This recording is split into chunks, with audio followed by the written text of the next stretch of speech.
کیا آپ تصور کر سکتے ہیں جب یونس علیہ السلام کو مچھلی نے نگل لیا تب آپ علیہ السلام کے ساتھ کیا ہوا؟ 1 منٹ۔ یہ بات ہے نینوا کی بستی کی، جہاں لوگ اللہ کو چھوڑ کر اپنے ہی ہاتھوں سے بنائے ہوئے بتوں کو عبادت کرتے تھے۔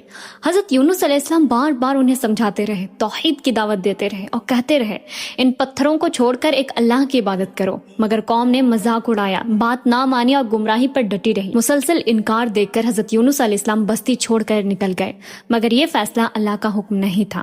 سمندر کے کنارے پہنچ کر وہ ایک کشتی پہ سوار ہوئے۔ جب کشتی بیچ سمندر میں پہنچی تو اچانک خوفناک طوفان آ گیا، لہریں پہاڑوں کی طرح اٹھ رہی تھی اور کشتی ڈوبنے کے قریب تھی۔